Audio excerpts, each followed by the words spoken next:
अगला जो तुम्हारे पास एग्जांपल है उसमें लिखा है एक काइट है जो कि फ्लाई कर रही है at a height of 60 metres from the ground, above the ground. ठीक है, यानी उसका जो हॉरिजॉन्टल लेवल है उसको फिक्स कर दिया गया है 60 मीटर ग्राउंड के ऊपर, ऐसा कुछ।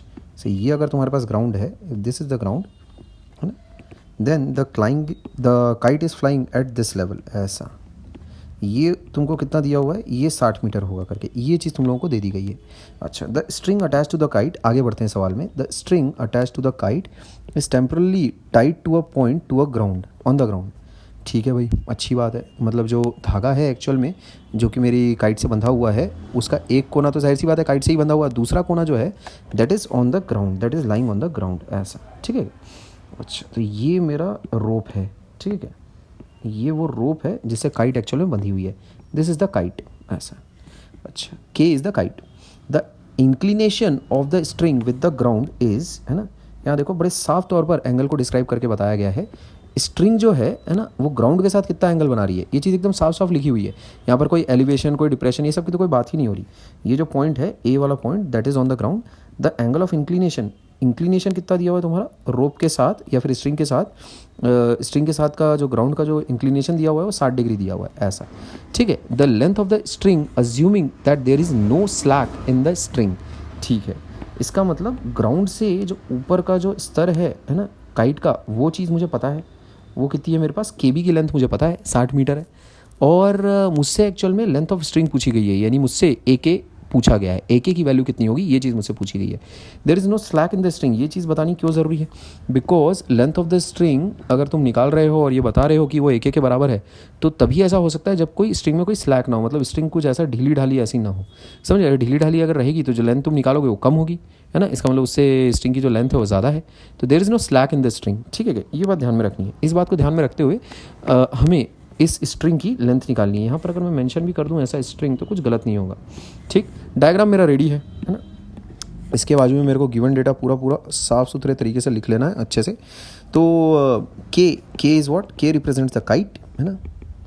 और इसमें और क्या तुम डिस्क्राइब कर सकते हो, 60 मीटर, है ना, बी के इक्वल्स टू तुम्हें दिया हुआ है 60 मीटर्स, और एंगल के ए बी ये चीज़ तुम्हें दी हुई है 60 डिग्रीज। ठीक, तो हमें क्या निकालना है, टू फाइंड, हम लोग को फाइंड करना है लेंथ ऑफ स्ट्रिंग। ठीक है, डायग्राम थोड़ा सा सरका लेते हैं, ये ऐसा कर लो इसको। ठीक है, डायग्राम थोड़ा सा साइड कर लेते हैं, ऐसा। लेंथ ऑफ द स्ट्रिंग, ये चीज़ मुझे निकालनी है, इक्वल्स टू कितना हो जाएगा लेंथ ऑफ द स्ट्रिंग ए के, उसकी कुछ लेंथ को अज्यूम कर लेते हैं कुछ। ठीक है, लेट्स से, अच्छा नहीं ठीक है, चलो चलता है ना, ए के भी अगर रहने देता हूँ तो कोई इशू नहीं है। ठीक है बात। अच्छा, ये चीज़ मुझे एक्चुअल में 60 मीटर्स दी हुई है। ठीक है, ये 60 मीटर्स एक्चुअल में दिया हुआ है अपने को। ठीक है बात। अच्छा, तो अब हम लोग सॉल्व करना शुरू करते हैं। ठीक है, सवाल को सॉल्यूशन, है ना। तो यहाँ देखो, इन ट्रायंगल के ए बी, ये चीज़ मेरे पास 90 डिग्री होगी। इन ट्रायंगल के ए बी, ठीक, जो मुझे जिन साइड से एक्चुअल में मतलब है वो देखो, एक तो बी के की वैल्यू मेरे को दी हुई है और ए के मेरे को निकालना है।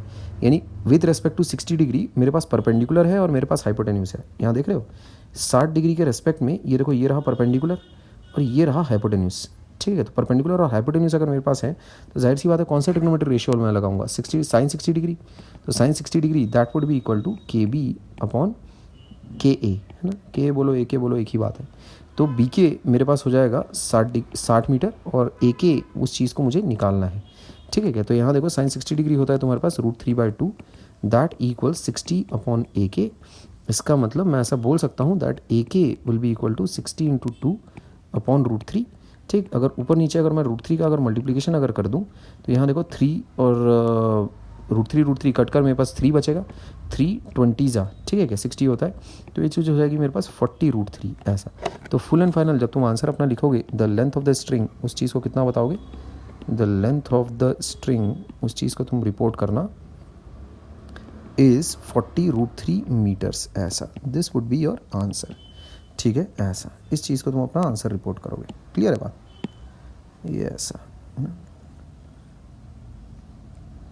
अगेन बहुत ही साधारण सा एग्जांपल, बहुत ही आसान, निहायत ही आसान, ठीक है क्या।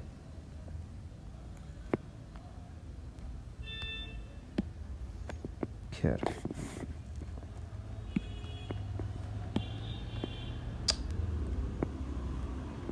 ठीक है, फिर अगले सवाल में हम लोग मूव करते हैं, ठीक है। उसमें बस एक बात का ध्यान रखना है तुमको, आगे आने वाले हर सवालों में, आगे आने वाले सवालों में जैसे जैसे कॉम्प्लेक्सिटी बढ़ती है, एक ही चीज़ का तुमको ध्यान रखना है, और वो ये डायग्राम एक्यूरेटली बनाना। डायग्राम एक्यूरेटली बनाना, गिवन वगैरह और सॉल्व वगैरह करना हो जाता है पूरा, डायग्राम एक्यूरेटली बनाओगे, ठीक है। ओके देन, अगले सवाल की तरफ मूव करते हैं।